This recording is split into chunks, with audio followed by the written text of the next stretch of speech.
bienvenue. Ici, nous explorons le monde avec calme et curiosité, pour vous accompagner vers un sommeil doux et apaisé. Pensez à vous abonner et à laisser un like dès maintenant, car dans quelques instants, vous serez déjà prêt à dormir. Fermez les yeux, tout commence. Contexte historique des croisades. Avant le déclenchement des croisades, la scène politique et religieuse de l'Europe et du Moyen-Orient était d'une grande complexité. Au début du XIe siècle, l'Empire byzantin, autrefois puissant, subissait des pressions constantes des peuples turcs seldjoukides qui s'étaient implantés dans la région de l'Anatolie. La bataille déterminante de Manzikert, en 1780, avait affaibli la présence byzantine, ouvrant la voie à une expansion musulmane.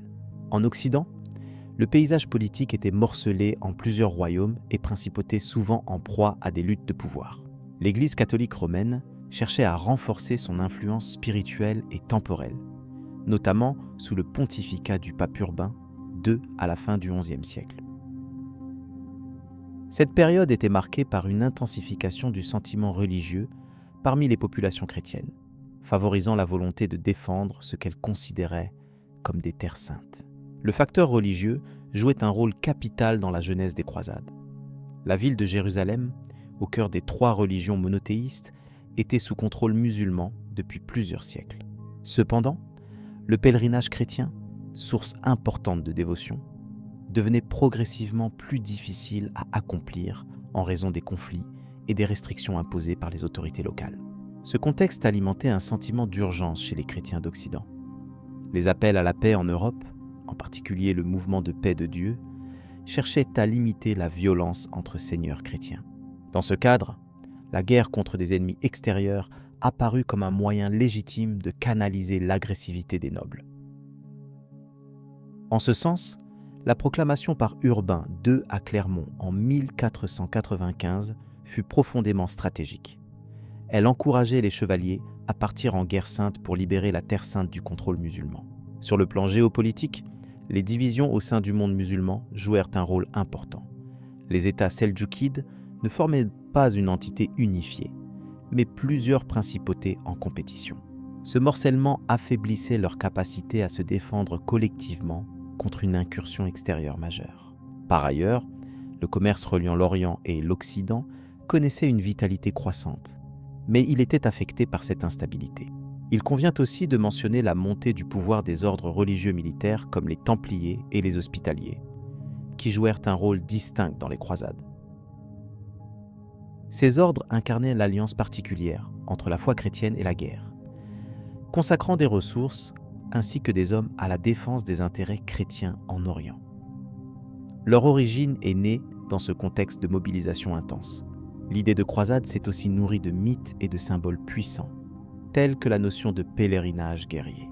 Ce mélange d'idéaux spirituels et militaires offrait aux chevaliers un moyen de racheter leurs fautes tout en servant une cause sacrée. Les sermons riches en exhortations morales produisaient un effet mobilisateur impressionnant sur les foules et les combattants. En parallèle, le contexte économique fut également un moteur subtil mais décisif. Les grandes familles marchandes comme celles de Venise, de Gênes ou de Pise virent dans ces expéditions une occasion d'étendre leur réseau commercial vers l'Orient. L'ouverture de nouvelles routes et la conquête de certains ports représentèrent des enjeux de premier ordre pour le développement économique de ces cités. Les croisades mutèrent peu à peu en une entreprise de grande envergure impliquant des souverains européens de premier plan, leurs vassaux et des contingents diversifiés. Cette convergence d'intérêts politiques, religieux et économiques surprit par son ampleur et sa complexité, donnant naissance à une série d'expéditions qui allaient marquer durablement l'histoire. Il est intéressant de noter que la perception des croisades variait selon les régions en Europe.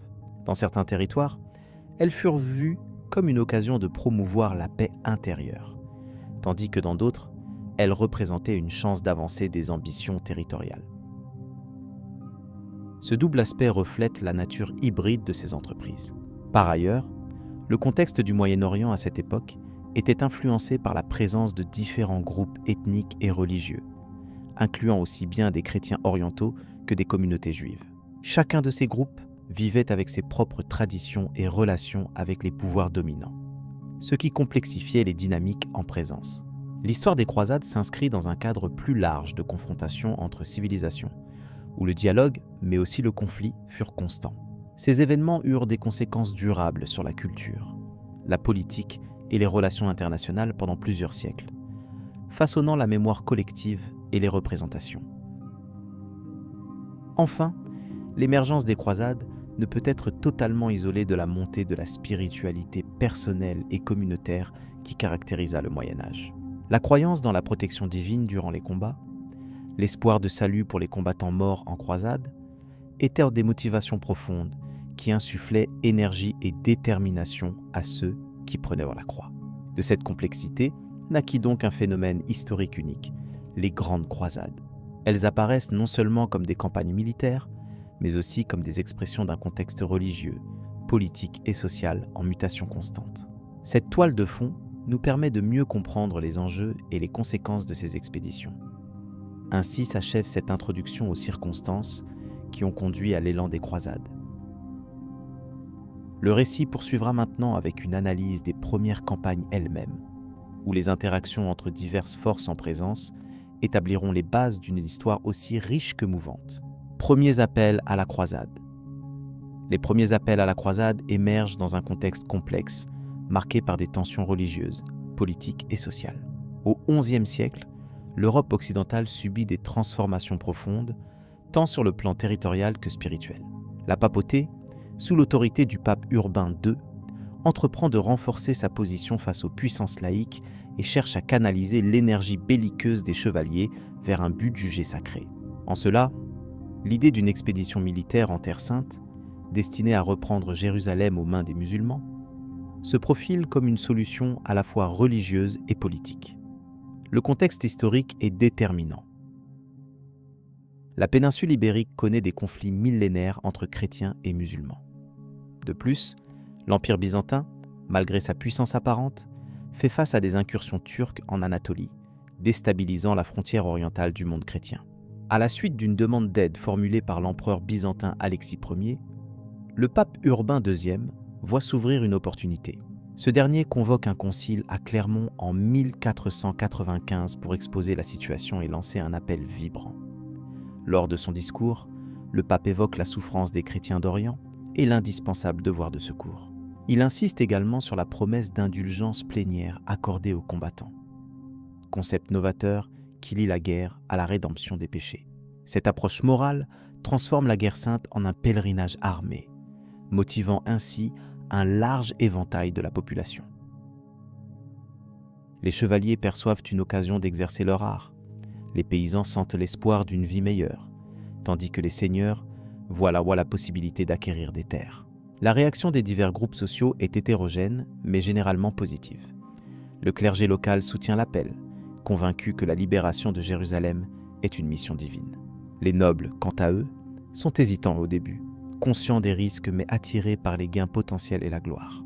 Par contre, les paysans, souvent dans une situation de précarité, se mobilisent avec un enthousiasme considérable, poussés par la foi et le désir d'échapper à leurs conditions.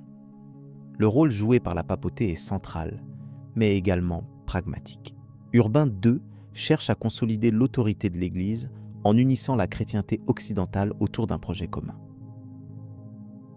Il s'appuie sur la rhétorique religieuse pour mobiliser les fidèles et touche les sensibilités en évoquant tour à tour la protection des lieux saints, la pénitence et l'idéal chevaleresque. Cette communication s'appuie sur la messagerie régulière des évêques et la diffusion orale, premier moyen de communication de masse de l'époque. Il est important de noter que cet appel traduit aussi une volonté politique de diminuer la violence féodale en la redirigeant vers un ennemi extérieur. La féodalité, marquée par des querelles incessantes entre seigneurs, trouve une occasion d'union dans la cause commune. Par ailleurs, l'Église espère limiter les conflits internes en offrant une alternative valorisante, ce qui contribue à stabiliser temporairement le royaume chrétien. Les conditions matérielles pour entreprendre une expédition de cette ampleur sont cependant considérables. Les organisateurs doivent réunir des ressources financières, des chevaux, des armes et des hommes. La promesse d'indulgence favorise la levée de fonds par des donations et des crédits. La mobilisation populaire crée un engouement qui dépasse les frontières, provoquant un afflux d'hommes et de matériel en direction des ports méditerranéens. Ce mouvement s'inscrit dans un contexte européen en plein essor démographique et économique. L'appel marque aussi la naissance d'une nouvelle forme de guerre sainte.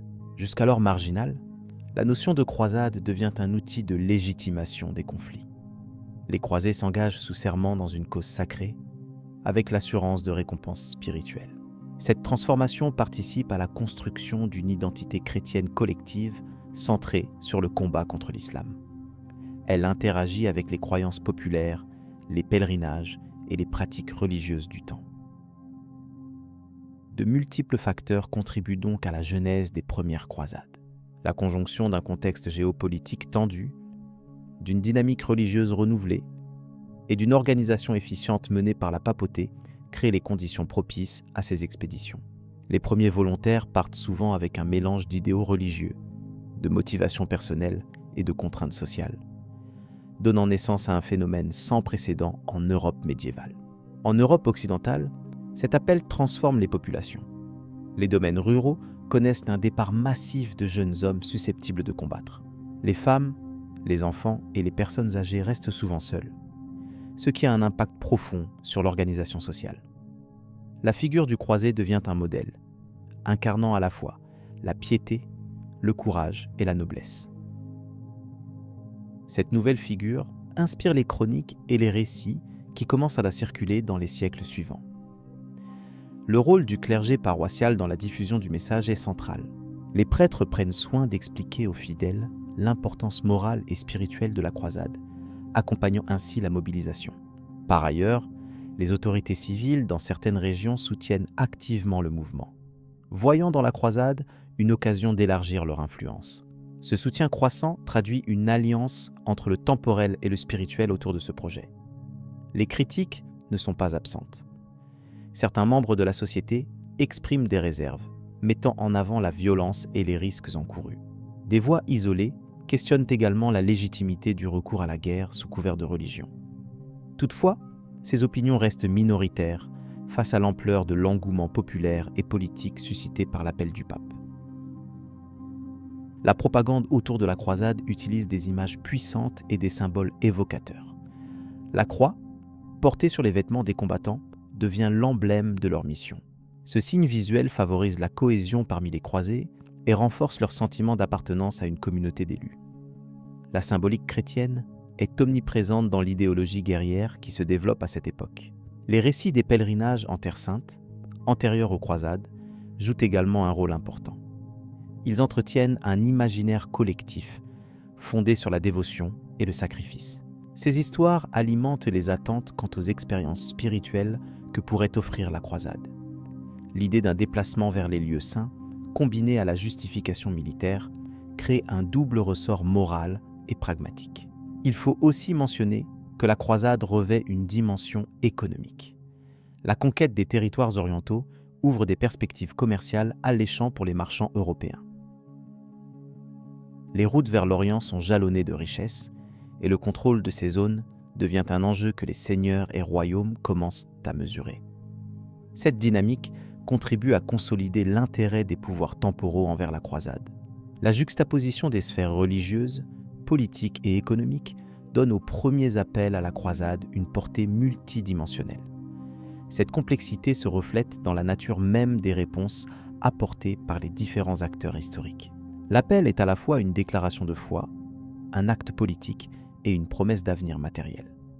Cette combinaison explique en partie le succès de mobilisation qui s'ensuit. En résumé, les premiers appels à la croisade marquent un tournant majeur dans l'histoire médiévale. Ils illustrent la capacité de l'Église à orienter les sociétés européennes vers un projet commun, tout en intégrant des enjeux multiples et parfois contradictoires. Les motivations des participants sont diverses, oscillant entre dévotion sincère, quête de pouvoir et désir personnel. Ce moment inaugure une période de transformation profonde qui vont affecter durablement l'Occident et le Proche-Orient.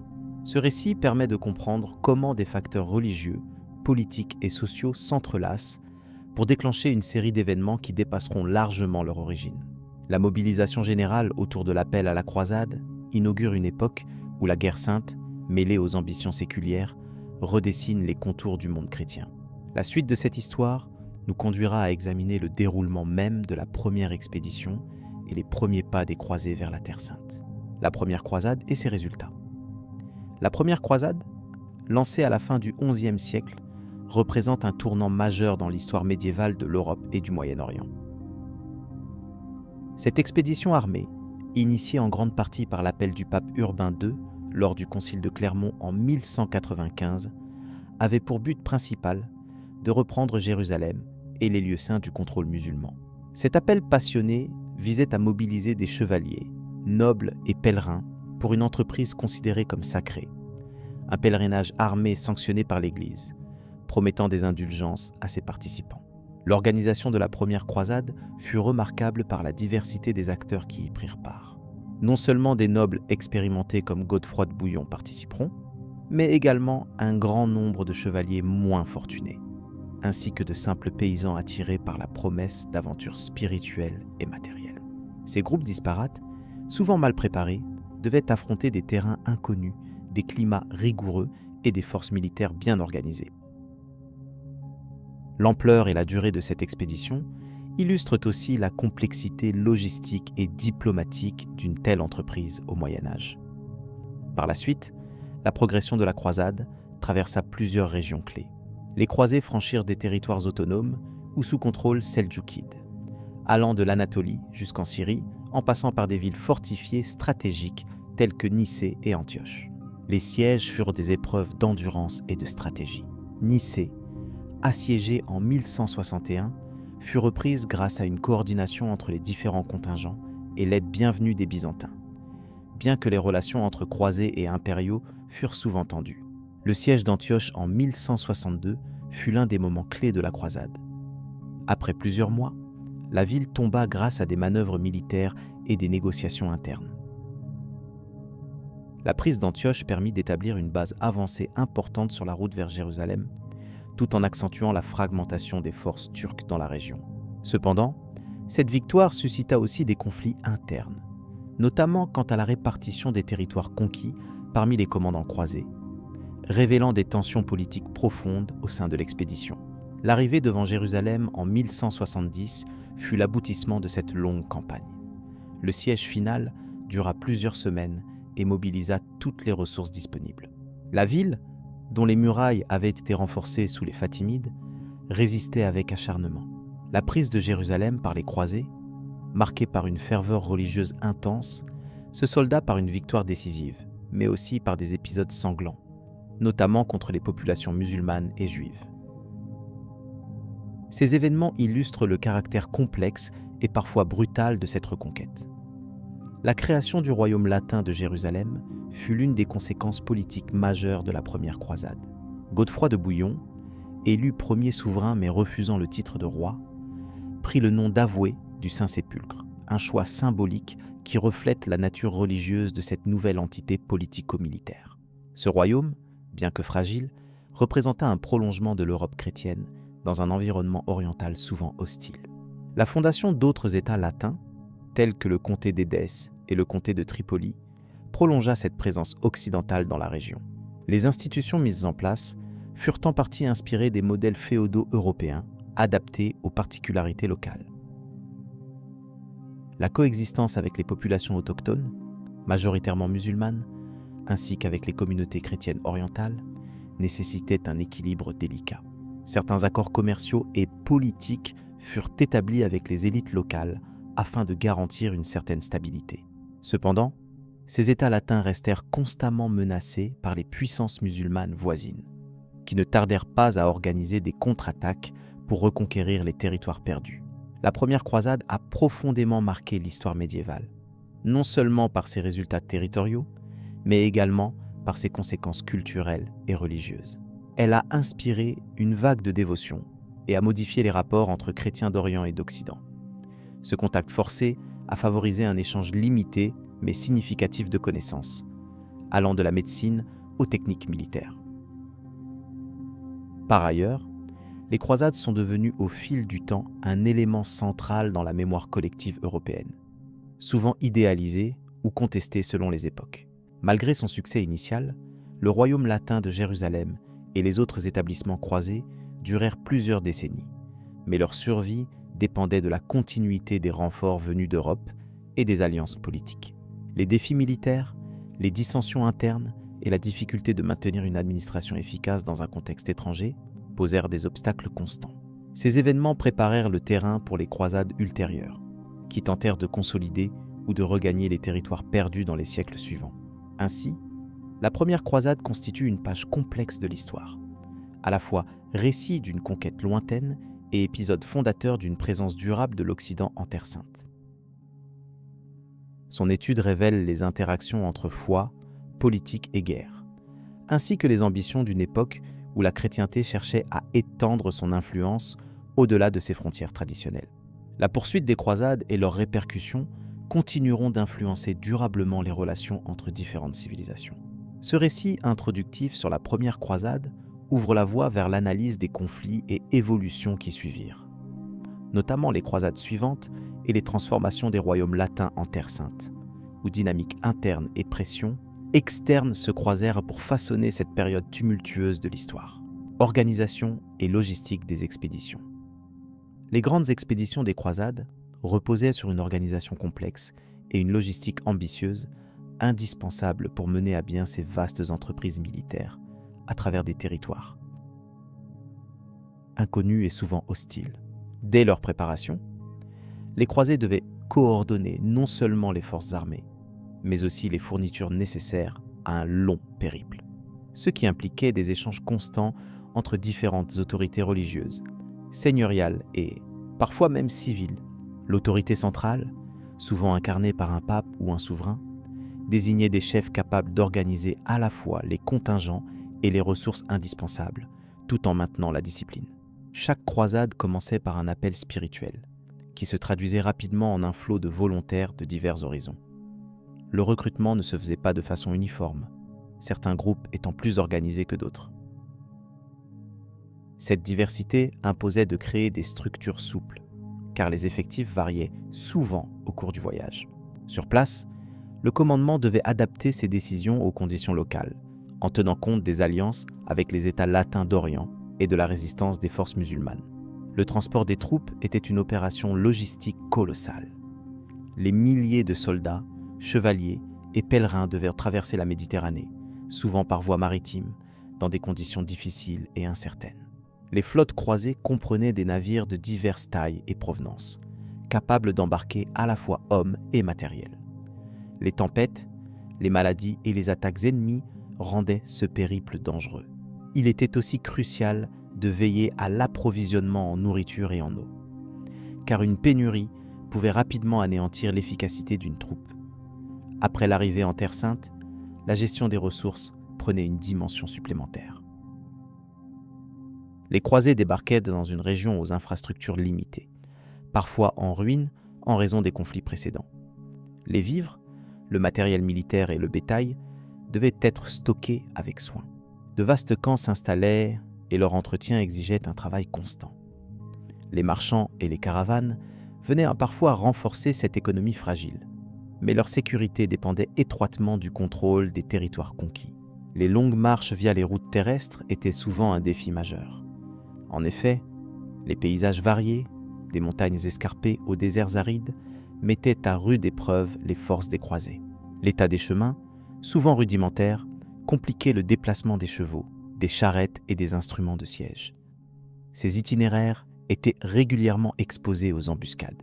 La météo et les maladies représentaient aussi une menace constante. Il n'était pas rare que les pertes soient importantes avant même d'atteindre le champ de bataille. L'organisation militaire elle-même reposait sur des codes stricts de discipline, visant à maintenir l'ordre au sein des armées hétéroclites. Le commandement commençait par répartir les responsabilités entre chefs de diverses origines et langues, chacun supervisant des unités spécifiques, qu'elles soient cuirassées, archères ou de soutien logistique. Cette multipolarité impliquait une communication rigoureuse, parfois facilitée par des langages communs comme le latin ou le grec. La coordination jusque dans les campements renforçait les capacités offensives et défensives, notamment lors des sièges qui pouvaient durer plusieurs mois. La gestion des sièges constituait un volet crucial de la logistique croisée. Les forteresses à conquérir étaient souvent bien défendues, et le maintien des troupes autour d'elles nécessitait d'importantes provisions. Le creusement de tranchées, la construction de machines de guerre et la mise en place de guets exigeaient un travail d'équipe minutieux. La fatigue physique et morale des combattants devait être compensée par un ravitaillement régulier et une organisation rigoureuse pour éviter les épidémies et le découragement. Par ailleurs, la connaissance du terrain jouait un rôle décisif. Les cartographes, les éclaireurs et parfois les populations locales fournissaient des informations précieuses. Leur contribution permettait d'optimiser les déplacements, de prévoir les stratégies d'attaque et d'installer des campements dans des zones favorables. La diplomatie s'entremêlait alors à la logistique, que ce soit pour négocier des passages sûrs ou pour obtenir des ressources auprès des États voisins. Un élément souvent sous-estimé dans cette organisation était la dimension spirituelle et son impact sur la cohésion des troupes. Les voyages étaient jalonnés de cérémonies religieuses, de prières et de processions. Ces moments renforçaient un sentiment d'unité malgré la diversité des participants. Les prêtres et les moines jouaient un rôle essentiel en maintenant le moral, en soignant les malades et en veillant à ce que l'idéal de la croisade soit préservé à travers les difficultés. Enfin, il faut souligner les contraintes économiques associées à ces expéditions. Financer une croisade impliquait souvent la mobilisation des ressources de plusieurs royaumes, la levée d'impôts exceptionnels et l'appel aux dons. Le commerce autour des ports de départ et d'arrivée connaissait une activité accrue durant ces périodes. Les efforts financiers soutenus par l'Église et les puissants laïcs garantissaient en partie la pérennité des campagnes, mais ils engendraient aussi des tensions au sein des sociétés européennes. Cette architecture organisationnelle complexe, combinée à une logistique aussi vaste qu'exigeante, illustre à quel point les croisades n'étaient pas de simples aventures guerrières, mais des entreprises planifiées avec soin et impliquant de nombreux acteurs et savoir-faire.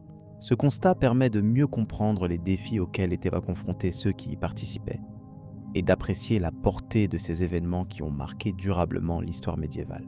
À mesure que les récits continuent à s'articuler, il sera important de se pencher davantage sur les dimensions culturelles et religieuses qui ont accompagné ces voyages, révélant des aspects moins visibles mais tout aussi déterminants dans le succès ou l'échec de ces grandes expéditions. Les motivations religieuses et politiques.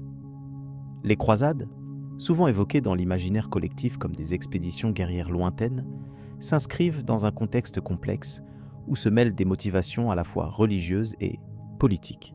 Elles trouvent leur origine dans un mélange particulier de croyances spirituelles, aspirations personnelles et intérêts dynastiques qui façonnèrent profondément l'Europe médiévale au cours des 2 derniers siècles du premier millénaire. Comprendre les raisons pour lesquelles ces campagnes furent lancées permet d'appréhender non seulement leur déroulement, mais aussi leur impact durable sur l'histoire de l'Occident et du Proche-Orient. D'un point de vue religieux, l'élément central de l'époque était la conviction diffusée par l'Église catholique que la Terre Sainte, en particulier Jérusalem, détenait une importance spirituelle fondamentale. La prise de Jérusalem par les Turcs seldjoukides créa une inquiétude chez les pèlerins chrétiens qui voyaient l'accès à ces lieux sacrés s'amenuiser. Ainsi, l'appel à la croisade lancé à Clermont au XIe siècle visait officiellement à restaurer la paix dans ces territoires, mais surtout à garantir la possibilité pour les fidèles d'accomplir leur pèlerinage et de se rapprocher de leurs racines spirituelles. Cette initiative n'était pas seulement une réponse à un événement politique, elle exprimait aussi un profond désir de purification. L'Église voyait dans ces expéditions un moyen d'offrir un chemin particulier vers le salut. Les croisés étaient encouragés à considérer leur engagement comme une forme d'expiation des péchés. Partir au loin, affronter des dangers et se consacrer à une cause sacrée constituait une manière de se racheter collectivement et individuellement. Cette promesse d'indulgence, c'est-à-dire la rémission partielle ou totale des châtiments dus aux fautes, renforça l'enthousiasme de milliers de participants venus de différentes classes sociales. Ainsi, la croisade devenait un pèlerinage armé, une quête spirituelle matérialisée par un combat tangible. Au-delà des motifs religieux, les croisades servaient aussi des objectifs politiques et sociaux. L'Europe occidentale à cette époque était marquée par des rivalités entre seigneurs féodaux et monarchies en pleine consolidation. La participation à ces expéditions permettait à certains nobles et rois d'étendre leur influence territoriale et leur prestige. La promesse de terre à conquérir ou à administrer dans les régions orientales attira particulièrement l'attention des élites cherchant à accroître leur pouvoir. De plus, la gestion des territoires conquis offrait la possibilité de renforcer des liens diplomatiques et commerciaux avec le Levant. L'appel à la croisade fut souvent une occasion pour les souverains d'unifier leurs sujets sous un projet commun afin de limiter les conflits internes. Face aux luttes intestines, la projection d'une force hors des frontières nationales créait un sentiment de cohésion politique. Cette dynamique fut particulièrement marquante lors des premières campagnes, où le pape joua un rôle crucial en liant les intérêts ecclésiastiques et séculiers. L'initiative pontificale visait à canaliser la violence féodale vers un but supérieur, tout en affirmant le leadership de la papauté sur la chrétienté. Il serait également pertinent d'évoquer l'importance économique de ces entreprises. Le commerce s'intensifiait déjà entre l'Orient et l'Occident, et les croisades ouvrirent de nouvelles routes et opportunités pour les marchands. Les cités italiennes comme Venise, Gênes ou Pise profitèrent grandement de cette expansion puisqu'elles fournissaient les navires, les vivres et le matériel nécessaire aux expéditions. La conquête des ports dans le Levant offrit à ces républiques maritimes un accès privilégié qui affermit leur position économique et politique sur la Méditerranée. Au-delà des motivations générales, les croisades reflétaient aussi des contextes locaux variés.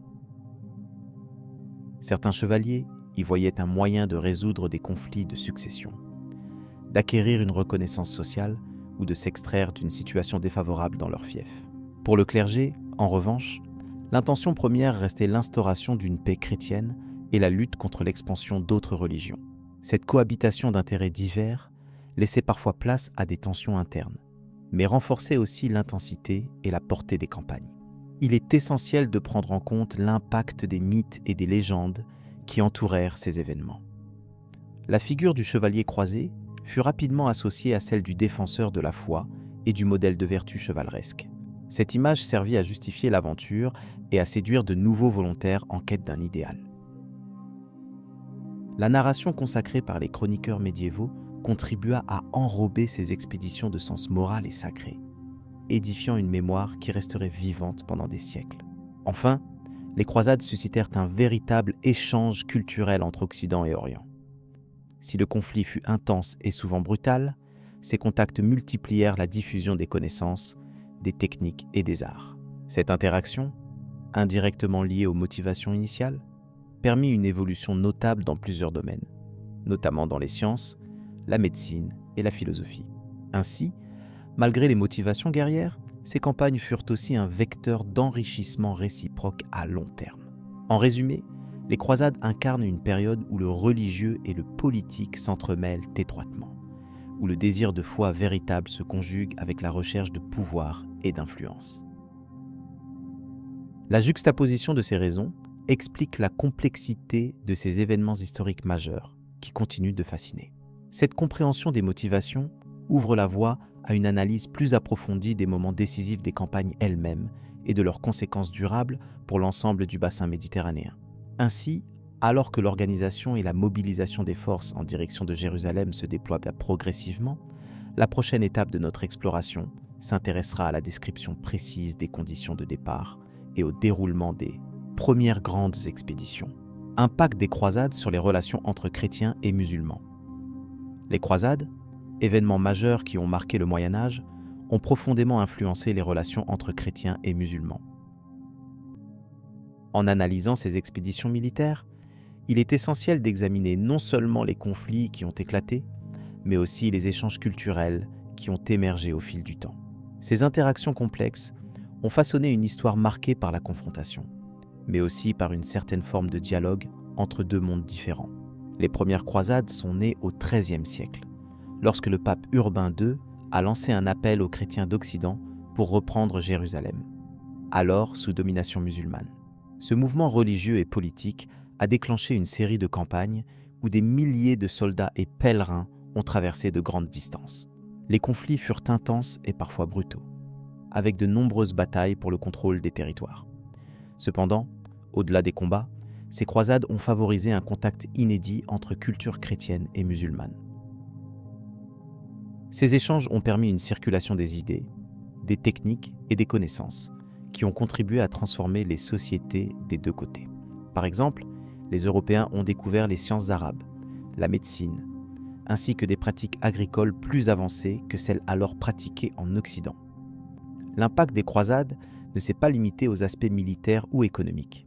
Elles ont également influencé les mentalités collectives en renforçant des perceptions souvent antagonistes, mais aussi en créant un certain respect pour la civilisation musulmane.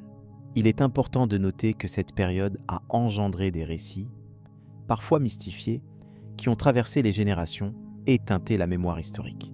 Il est intéressant de souligner que certaines villes méditerranéennes, telles qu'Antioche et Damas, sont devenues des lieux d'échange entre commerçants et intellectuels de différentes origines. Ce brassage a favorisé la création d'un environnement où art, philosophie et littérature pouvaient se croiser.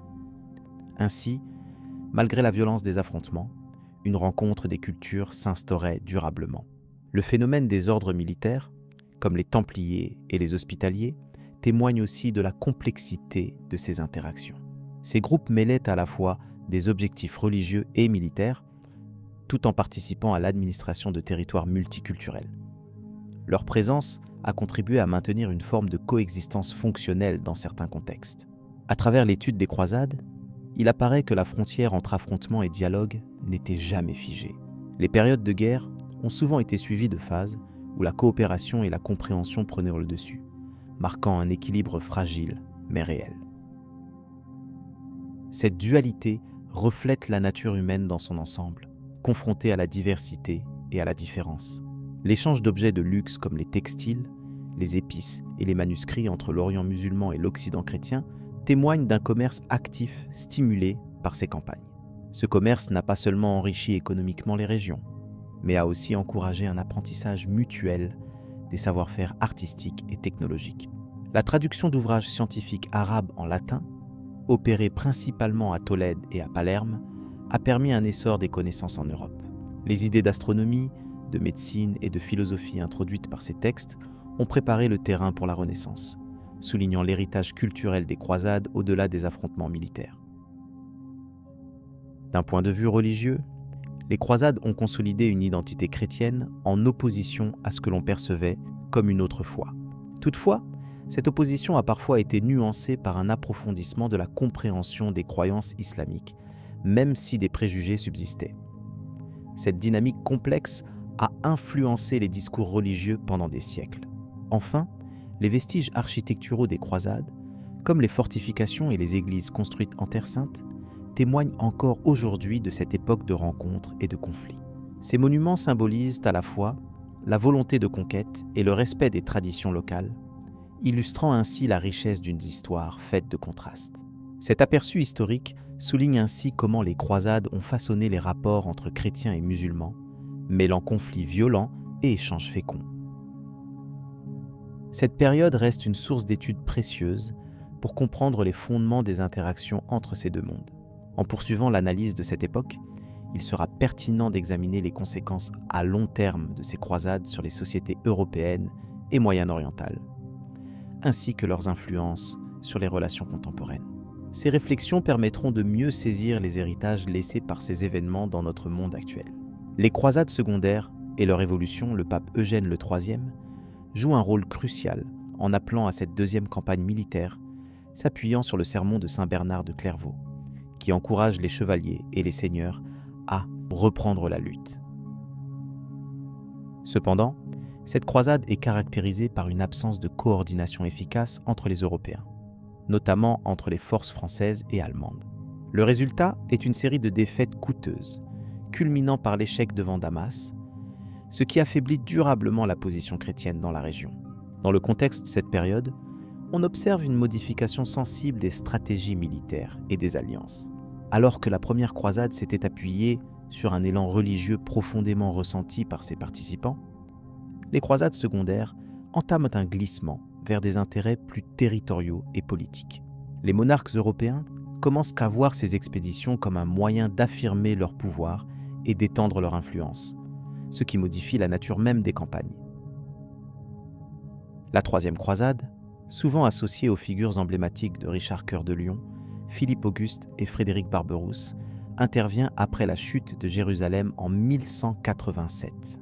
Ce moment est crucial, car Jérusalem, ville symbolique, devient un enjeu central de la politique européenne et orientale. Cette croisade, bien que ne parvenant pas à reprendre la ville sainte, réussit à établir des accords permettant un certain accès des pèlerins chrétiens à Jérusalem, démontrant une évolution dans les objectifs vers des compromis temporaires. La nature des croisades change également avec le temps sous l'influence des conflits internes en Europe. Par exemple, la 4e croisade, lancée au début du XIIIe siècle, dévie radicalement de ses objectifs initiaux. Plutôt que de se diriger vers la Terre Sainte, cette expédition se conclut par le sac de Constantinople, capitale de l'Empire byzantin. Ce fait illustre la complexité des enjeux politiques, où des rivalités chrétiennes éclatent au grand jour, dans un contexte où la religion se mêle étroitement aux ambitions territoriales. Les croisades suivantes, notamment la 5e, la 6e, voire la 7e, sont marquées par une baisse notable de leur efficacité militaire et une dilution progressive de leur portée religieuse. L'échec à restaurer les États croisés affaiblit l'enthousiasme et la mobilisation européenne en faveur de ces entreprises, tandis que de nouvelles puissances émergent dans la région. Par ailleurs, l'influence grandissante de l'Empire ottoman à la fin de cette période vient redéfinir le paysage géopolitique. L'évolution des croisades reflète également une transformation des perceptions culturelles et religieuses.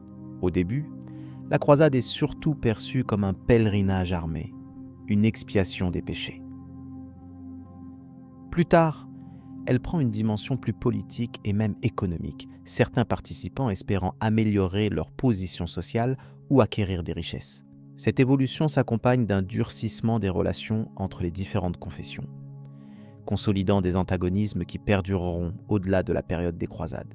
L'impact de ces campagnes sur les sociétés européennes et orientales est considérable. Les échanges culturels, bien que souvent conflictuels, favorisent la diffusion des connaissances, notamment dans les domaines de la médecine, des mathématiques et de l'architecture. Parallèlement, les croisades stimulent le développement du commerce entre l'Orient et l'Occident, avec l'ouverture de nouvelles routes et l'établissement de comptoirs commerciaux. Il est important de noter que chacune de ces croisades secondaires est un reflet des tensions propres à son époque.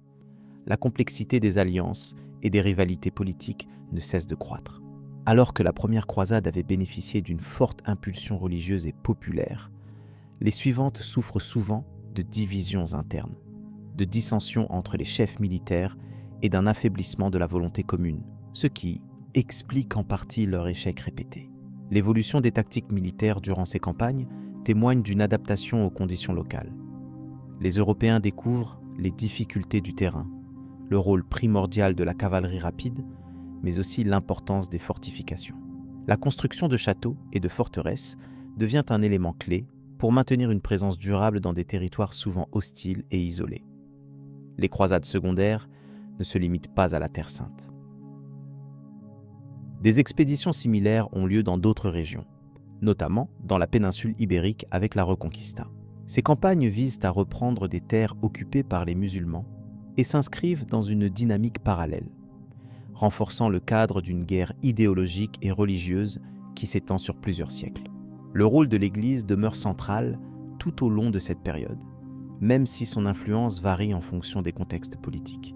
Les papes tentent d'organiser et de canaliser ces mouvements avec plus ou moins de succès, cherchant à maintenir l'unité chrétienne face à des menaces extérieures et intérieures, tout en consolidant leur autorité sur les royaumes européens.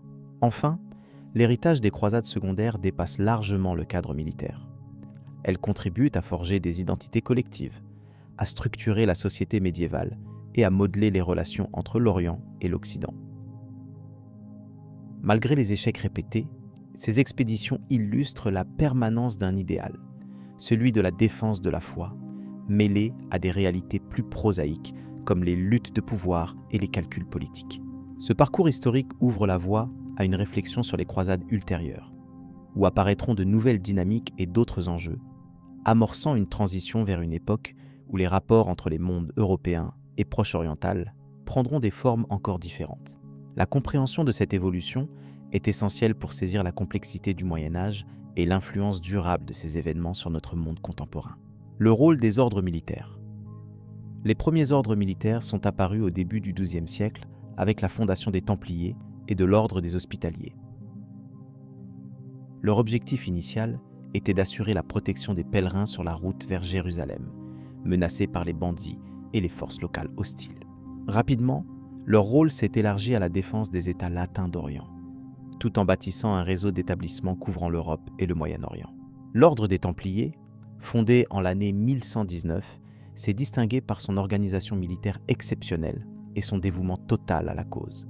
Ils adoptaient un mode de vie monastique rigoureux, combinant vœux de pauvreté, chasteté et obéissance avec des aptitudes guerrières pointues. Leur réputation de combattants redoutables s'est diffusée grâce à leur discipline et leur formation. Ils ont établi des forteresses stratégiques qui assuraient la défense frontalière des territoires croisés. Parallèlement, l'ordre des Hospitaliers, ou de Saint Jean de Jérusalem, se distinguait par son double aspect. Tout en participant activement au combat, il se consacrait aux soins des malades et au soutien des pèlerins. Issu d'une tradition charitable ratifiée par l'Église, l'hôpital avait très tôt une dimension sociale, qui venait compléter la vocation purement militaire. Avec le temps, il développa également un réseau sanitaire et logistique dont l'impact dépassa largement le cadre militaire. Ces ordres se sont progressivement dotés d'institutions bureaucratiques complexes, gérant des revenus considérables issus de dîmes, donations et possessions foncières dans toute l'Europe. Ils ont ainsi constitué des États dans l'État, capables de mobiliser des ressources financières et humaines importantes. Cette autonomie relative a parfois suscité des tensions avec les autorités civiles et ecclésiastiques, montrant la puissance politique émergente de ces organisations. L'importance militaire des ordres fut manifeste dans les campagnes de reconquête et dans les batailles clés des croisades, telles que la prise de Jérusalem ou la défense de la cité d'Antioche. Leur rôle n'était pas seulement tactique. En stabilisant les territoires, en assurant la sécurité des voies de communication, ils favorisèrent un environnement propice au commerce et à la colonisation, contribuant ainsi au dynamisme économique des États croisés. Au-delà du Levant, les ordres militaires influencèrent également le développement des États occidentaux. Par exemple, ils participèrent activement à la Reconquista en Espagne, fournissant des troupes expertes et des structures organisationnelles adaptées. En outre, leur installation dans diverses régions d'Europe permit la diffusion de pratiques administratives, architecturales et culturelles, renforçant l'intégration du territoire chrétien. Leur fin ne fut pas immédiate avec le déclin des croisades. Les Templiers, en raison de leur richesse et de leur pouvoir, furent l'objet d'une persécution notable au début du XIVe siècle. Dissous officiellement en 1313, leur héritage demeure dans les structures militaires et financières qu'ils ont innovées. Les Hospitaliers, quant à eux, se transformèrent en ordre souverain, mouvement qui se prolonge aujourd'hui dans l'ordre de Malte. Leur influence sur le droit, la politique et l'économie fut aussi considérable. Ils furent parmi les premiers à introduire des pratiques bancaires avancées, facilitant les transferts de fonds à travers les voyages. Par leurs activités, ils ont ainsi créé un réseau conséquent reliant l'Europe et le Moyen-Orient, ce qui a favorisé les échanges culturels et commerciaux. Enfin, les ordres militaires illustrent la complexité des grandes croisades, mêlant principes religieux, objectifs politiques et réalités économiques dans une seule et même dynamique. Leur double vocation, guerrière et charitable, révèle les multiples facettes d'une époque marquée par les ambitions spirituelles et temporelles. Ainsi, en comprenant leur rôle, on peut saisir comment ces institutions structurèrent non seulement la défense et l'administration des territoires croisés, mais aussi comment elles influencèrent profondément le cours de l'histoire occidentale et méditerranéenne. Leur héritage reste un témoignage précieux de cette période où la foi justifiait l'épée. Ce panorama offre une base solide pour explorer ensuite la manière dont les relations entre les différentes puissances européennes ont évolué après la chute des États latins, ainsi que les conséquences à long terme des croisades sur les échanges culturels et économiques, conséquences économiques et sociales des croisades. Les croisades ont profondément marqué l'histoire économique et sociale de l'Europe médiévale ainsi que du Moyen-Orient. Elles ont été, avant tout, des expéditions militaires et religieuses engagées par les royaumes européens, visant à reprendre le contrôle des lieux saints. Leur influence économique se révèle à plusieurs niveaux, tant sur le plan commercial que social, entraînant des transformations durables dans les relations entre Orient et Occident. Sur le plan économique, les croisades ont stimulé la demande pour une grande variété de produits venus d'Orient. Les échanges commerciaux déjà existants entre la Méditerranée et l'Europe occidentale se sont intensifiés, favorisant l'essor des cités marchandes comme Venise, Gênes et Pise. Ces villes ont acquis une richesse considérable en assurant la logistique et le transport des troupes, mais aussi en important épices, soieries et autres marchandises rares. Cette dynamique a participé à la naissance d'un véritable marché méditerranéen. Parallèlement, les croisades ont provoqué une évolution dans les techniques financières. Le volume des capitaux nécessaires pour armer et soutenir ces expéditions a favorisé l'apparition de nouvelles pratiques bancaires. L'usage de lettres de change s'est généralisé, facilitant les transactions à longue distance et réduisant les risques liés au déplacement de fonds en espèces. Ainsi, une classe de marchands banquiers est sortie renforcée, contribuant à l'émergence d'une économie plus complexe et interconnectée. Les retombées économiques se sont également manifestées en Europe par un accroissement de la circulation des connaissances techniques et commerciales. Les croisés ont rapporté des savoir-faire nouveaux, notamment dans les domaines de la navigation, de la cartographie et de l'agriculture. L'introduction de cultures comme les agrumes ou certains légumes a enrichi l'agriculture locale. Ces échanges technologiques se sont diffusés lentement mais sûrement, jetant les bases des transformations économiques qui caractériseront la fin du Moyen Âge. Du côté du Moyen-Orient, les conséquences économiques des croisades ont été plus variées. Certaines régions ont subi des destructions et des perturbations importantes, fragilisant des structures économiques pourtant très développées. Cependant, d'autres territoires, en particulier les villes portuaires, ont bénéficié d'un intense échange commercial avec les Européens. Cette dualité illustre la complexité des interactions provoquées par ces campagnes militaires. Sur le plan social, les croisades ont eu un impact notable sur les rapports de pouvoir et sur la composition démographique en Europe. La mobilisation massive de chevaliers et de paysans a modifié temporairement les équilibres. La noblesse a pu étendre son influence grâce aux conquêtes et aux terres nouvellement acquises, tandis que la réduction de la population masculine dans certaines régions a engendré des tensions sociales et un accroissement de la charge pesant sur les paysans restants. Par ailleurs, le contact prolongé avec des cultures différentes a contribué à une plus grande ouverture d'esprit, bien que limitée. La connaissance des pratiques orientales, des systèmes administratifs et des traditions autres que chrétiennes a enrichi certaines élites européennes, tout en consolidant parfois des stéréotypes. Il faut noter que ces échanges ont aussi entraîné des flux migratoires, dus en partie aux alliances et aux mariages mixtes, ce qui a complexifié les identités sociales dans certaines zones. La montée en puissance des ordres militaires tels que les Templiers ou les Hospitaliers s'inscrit également dans ce contexte social transformé. Ces ordres ont joué un rôle central, non seulement dans le domaine militaire, mais aussi dans la gestion économique et sociale des territoires contrôlés. Ils ont organisé des systèmes de crédit, de protection des pèlerins et d'administration locale, contribuant à redéfinir les rapports entre pouvoirs religieux, militaires et civils. Les croisades ont aussi influencé les structures urbaines.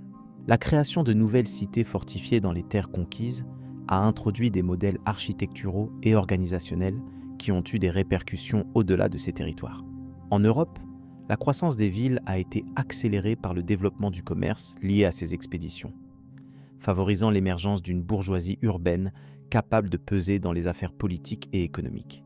Enfin, il convient de souligner que les conséquences sociales des croisades ont contribué à un long processus d'intégration progressive entre les mondes oriental et occidental. Bien que marquées par la violence et la confrontation, ces interactions ont néanmoins permis une transmission culturelle et économique qui a préparé le terrain pour les échanges mondiaux du futur. Ainsi, les croisades, au-delà de leur objectif initial de récupération des lieux saints, ont œuvré à transformer profondément les sociétés engagées, notamment par le biais de leur impact économique et social. Elles ont stimulé les mécanismes d'échange, modifié les structures sociales et influencé durablement le paysage politique de plusieurs régions. Ce panorama offre une clé essentielle pour comprendre les mutations du Moyen Âge tardif.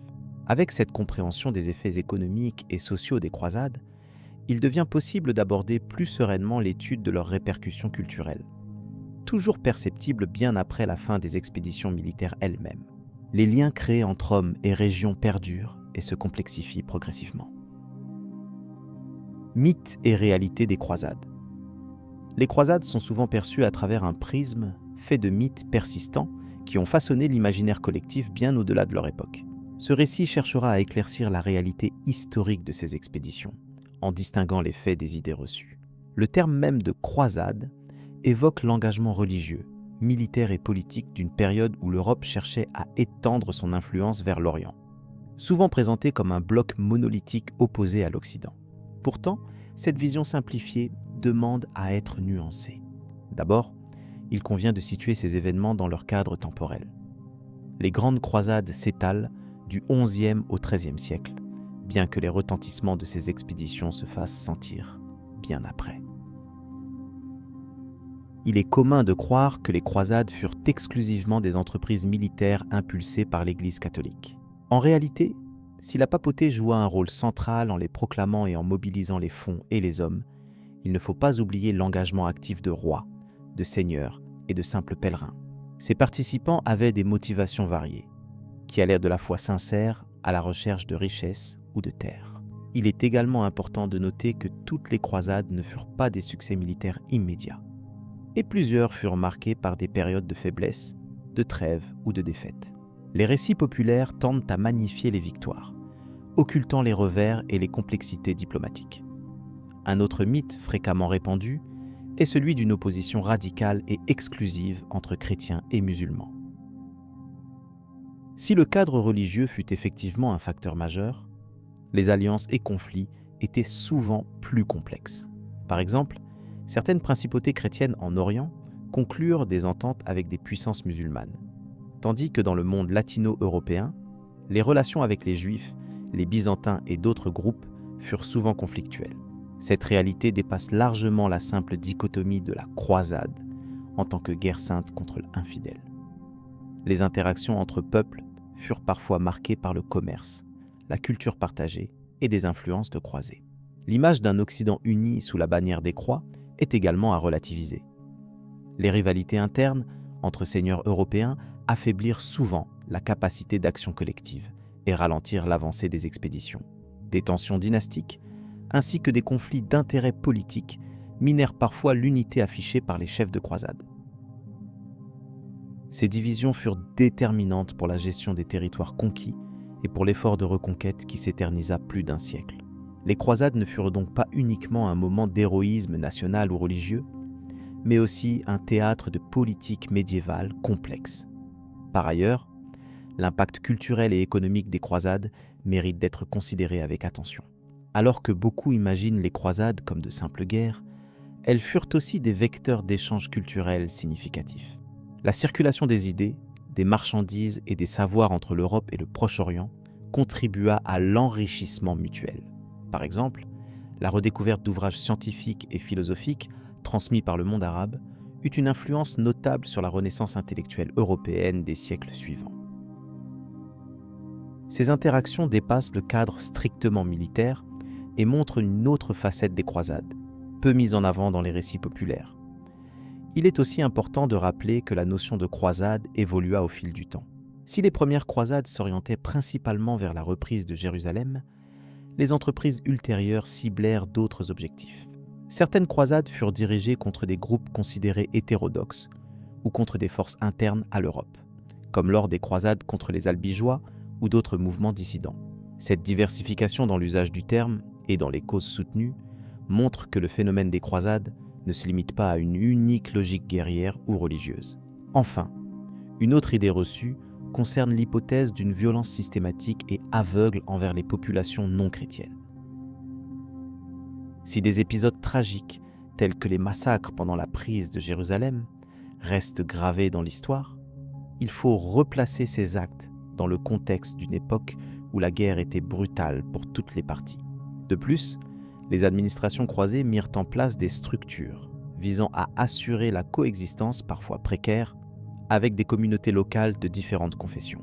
Ces réalités témoignent d'une période plus complexe et nuancée que la vision traditionnelle fondée uniquement sur le choc des civilisations.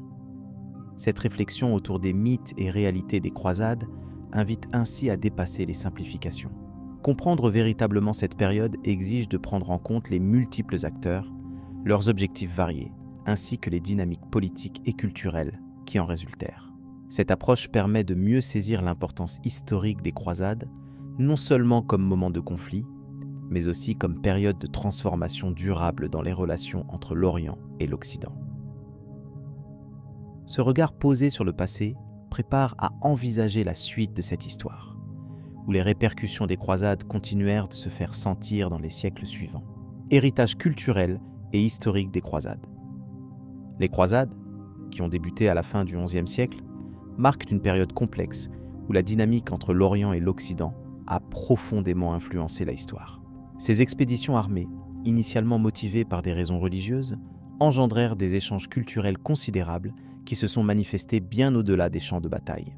Leur héritage ne se limite pas uniquement à l'aspect militaire ou religieux, mais s'étend à de nombreux domaines, notamment la culture, l'art, la religion et les relations internationales, façonnant des socles durables dans l'évolution des sociétés. Le contexte des croisades repose sur la volonté de récupérer des lieux saints, principalement Jérusalem, alors sous contrôle musulman, mais elles ont aussi constitué un moteur d'échange entre les mondes chrétiens, musulmans et byzantins. Ces interactions ont favorisé une diffusion de savoirs techniques et scientifiques jusque-là peu accessibles en Europe occidentale.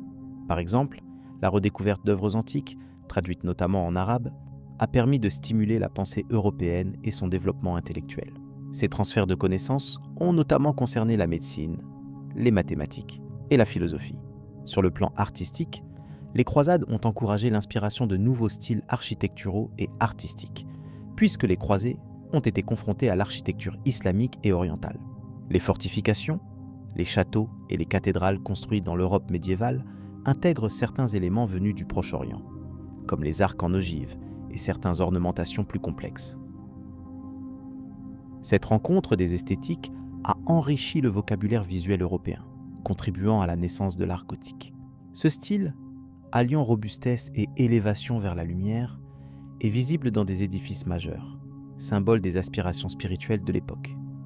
La dimension religieuse des croisades a également eu des répercussions durables. D'une part, elles ont renforcé la suprématie de l'Église catholique dans les affaires européennes, organisant l'unité des royaumes chrétiens autour d'un objectif commun, même si celui-ci s'est ensuite estompé. D'autre part, ce mouvement a affecté la perception mutuelle entre chrétiens et musulmans, consolidant parfois des stéréotypes et des divisions qui perdurèrent plusieurs siècles. Néanmoins, dans certains territoires, des coexistences temporaires, voire des échanges pacifiques, furent possibles, marquant une complexité difficile à réduire en termes purement conflictuels.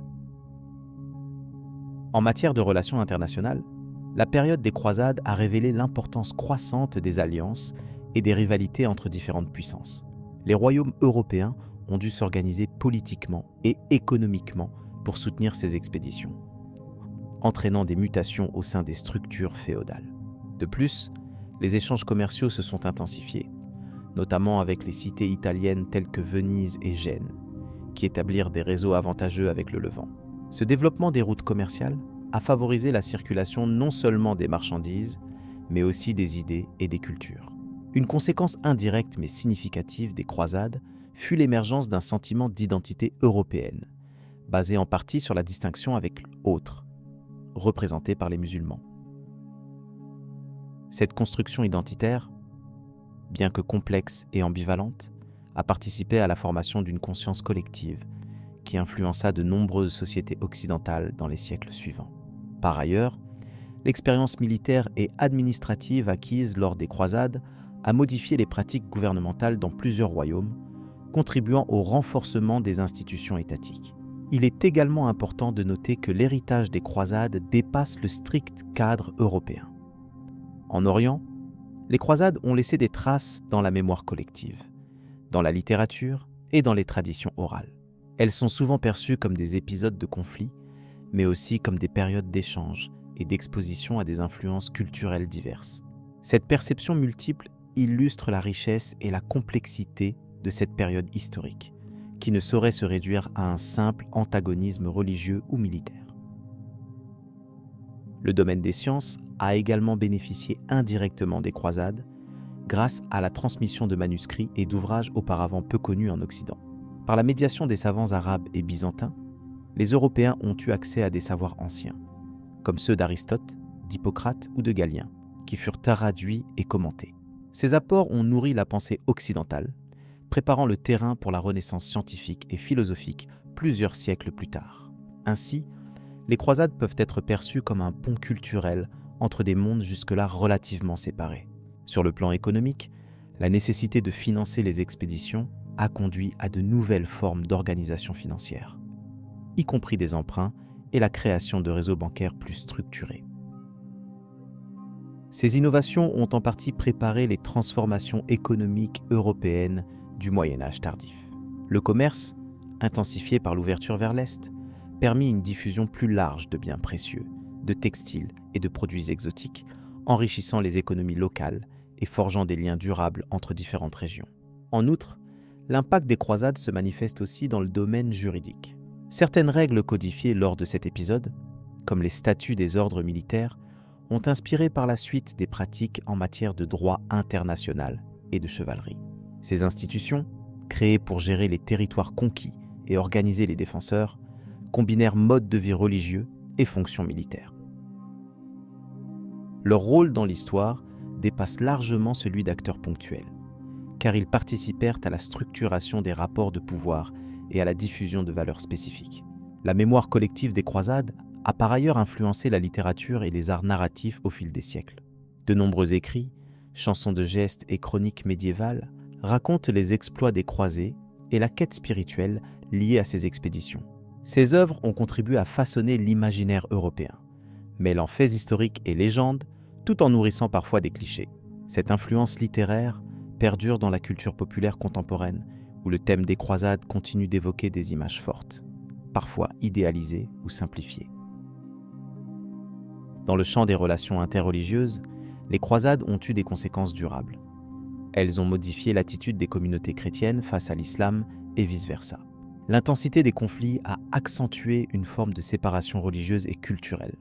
Mais elle a aussi, paradoxalement, provoqué des curiosités et des échanges qui ont enrichi les deux parties. Ces interactions ont posé les bases d'un dialogue complexe et parfois conflictuel entre traditions, que les sociétés méditerranéennes ont dû gérer avec pragmatisme au fil des décennies. Enfin, l'ensemble de l'héritage des croisades révèle que cet épisode ne saurait être réduit à un simple affrontement. Il s'agit plutôt d'un phénomène multifacette dont les répercussions se sont inscrites durablement dans l'histoire mondiale. Ces campagnes ont influencé les trajectoires politiques, culturelles et économiques d'une grande partie du monde connu de l'époque. Leur étude attentive permet de comprendre les racines de nombreuses dynamiques contemporaines, illustrant le poids des interactions passées dans le façonnement des civilisations. La richesse de cet héritage invite donc à poursuivre la réflexion sur les croisades en tenant compte de leur complexité et de leurs conséquences multiples. Un examen attentif des faits permet non seulement d'apprécier les enjeux de cette période, mais aussi de mieux saisir les processus d'échange et de transformation à l'œuvre dans l'histoire. C'est dans cette perspective que la suite de notre exploration abordera plus en détail les traités, les échanges diplomatiques, ainsi que les dialogues culturels qui ont découlé de ces événements, éclairant davantage la portée réelle des croisades dans la construction du monde médiéval et moderne. Conclusion sur l'importance historique des croisades. Les croisades représentent un chapitre complexe de l'histoire mondiale, caractérisé par une interaction profonde entre des facteurs religieux, politiques et économiques. Ces expéditions militaires, initiées à la fin du XIe siècle, ont été motivées par un désir de contrôle territorial, mais aussi par des appels spirituels visant à reprendre des lieux considérés comme saints par plusieurs confessions. Leur dynamique s'inscrit dans un contexte médiéval marqué par des structures féodales, des rivalités entre royaumes et un impact significatif sur les échanges culturels et commerciaux. Au fil des différentes campagnes, la nature des croisades a évolué, passant de simples pèlerinages armés à des entreprises plus organisées impliquant des États naissants. Chaque croisade a laissé des traces multiples, tant dans la géopolitique que dans les mentalités des populations concernées. Il est important de considérer que ces événements ont généré des transformations durables, notamment en renforçant la mobilité des individus à travers l'Europe et au-delà. ainsi qu'en favorisant une diffusion accrue de savoirs et de techniques venus d'Orient. En examinant les croisades sous l'angle des conséquences, il est essentiel de noter leur influence sur le développement des États modernes. Le renforcement des structures centrales, l'émergence de rois plus puissants et l'affaiblissement progressif du pouvoir féodal, découlant en partie des enseignements et des réalités nées de ces expéditions. Par ailleurs, les croisades ont stimulé les échanges économiques, facilitant notamment la circulation des marchandises précieuses comme les épices, la soie et bien d'autres produits qui étaient jusque-là des raretés en Occident. La dimension religieuse, qui a initialement constitué le moteur principal de ces campagnes, s'inscrit dans un cadre beaucoup plus large. La revendication de la possession de Jérusalem et des lieux saints a agi comme un catalyseur, mobilisant des populations différentes, chrétiennes, mais aussi musulmanes et juives.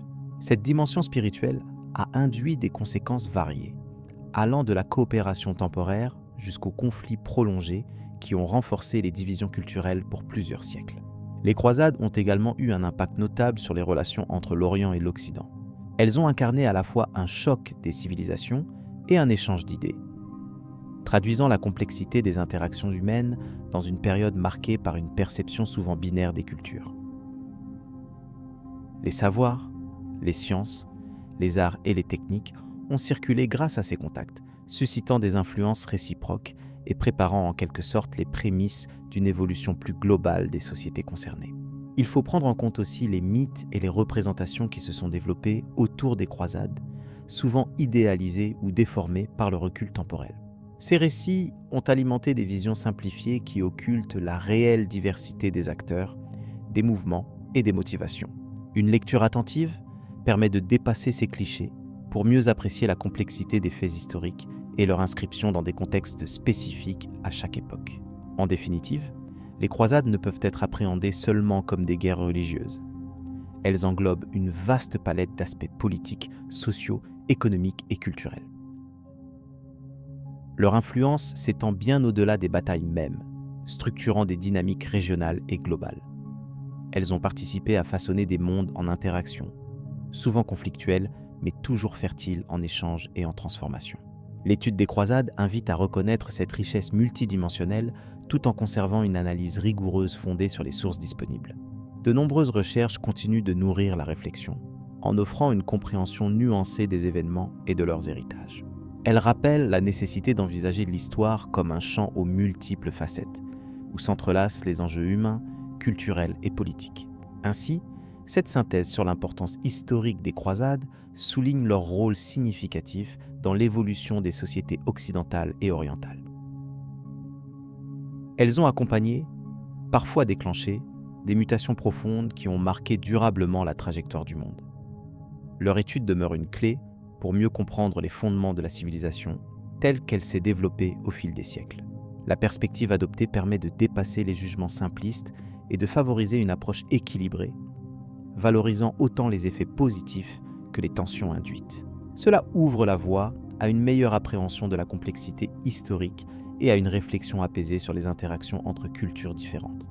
Ces enseignements peuvent encore inspirer la compréhension des défis contemporains liés aux rencontres interculturelles et aux rapports de pouvoir. Il est pertinent de conclure en soulignant que les croisades occupent une place particulière dans la mémoire collective et dans les études académiques. Leur héritage se manifeste dans des domaines variés, des structures politiques à la littérature, en passant par les traditions religieuses et la cartographie des territoires. Cette empreinte multiple reflète leur rôle central dans une époque charnière de la civilisation. En résumé, les grandes expéditions croisées ont constitué un phénomène historique aux dimensions vastes et aux implications profondes. Leur analyse enrichit la connaissance historique tout en offrant une compréhension plus fine des processus menant à la formation du monde moderne. La complexité de ces événements témoigne de la richesse des parcours humains et des interactions multiples qui façonnent l'histoire. Ce regard fondé sur la contextualisation et l'objectivité favorise une lecture apaisée, propice à l'approfondissement des savoirs tout en respectant la diversité des expériences passées. Les croisades restent ainsi un objet d'étude essentiel, permettant d'appréhender les dynamiques et les tensions à l'œuvre dans un univers en constante évolution.